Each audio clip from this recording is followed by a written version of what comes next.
दोस्तों नमस्कार, मैं Acharya Manoj Goswami, astrologer and vastu expert. आज हम चर्चा करते हैं कि गज केसरी योग क्या है, यह कैसे बनता है और यह क्या फल देता है और इसका फल कभी कभी नहीं मिलता है, क्यों, क्या कारण से।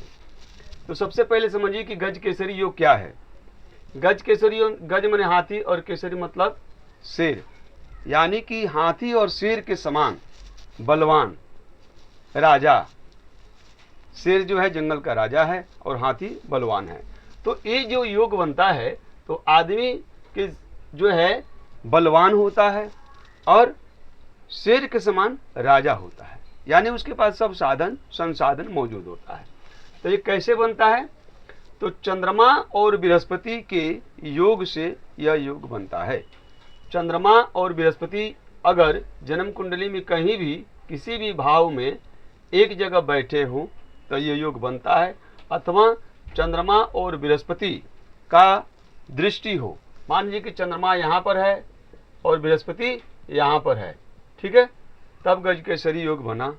चंद्रमा यहाँ पर है और ठीक बृहस्पति यहाँ पर होगा तो गज केसरी, यानी सातवें घर में चंद्रमा और बृहस्पति होगा एक दूसरे से सातवें घर में, तब भी गज केसरी योग बनेगा। यह क्या देता है? गज केसरी योग अगर कुंडली में हो तो आदमी को क्या क्या देता है?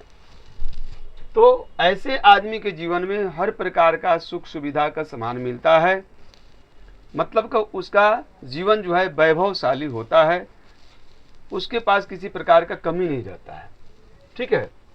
लेकिन इसका फल कभी कभी नहीं मिलता है। गज केसरी योग रहने के बावजूद भी इसका फल नहीं मिलता। देखा गया है अनेक कुंडली में कि गज केसरी योग बन रहा है लेकिन इसका रिजल्ट नहीं मिल रहा है। तो क्या कारण है? तो इसका दो कारण है।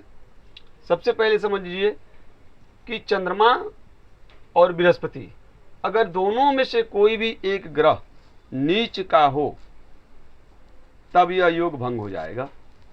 चंद्रमा अगर वृश्चिक राशि में हो, चंद्रमा अगर 8 नंबर में हो, कहीं भी 8 नंबर हो, उसमें चंद्रमा बैठा हो, तब यह योग भंग हो गया, इसका फल नहीं मिलेगा। अथवा बृहस्पति जो है मकर राशि में हो, 10 नंबर में हो, बृहस्पति कहीं भी 10 नंबर में हो, मकर राशि में हो, तो भी यह योग भंग हो जाएगा। यानी चंद्रमा और बृहस्पति दोनों में से कोई भी एक ग्रह अगर नीच के हैं तो यह योग भंग हो जाएगा।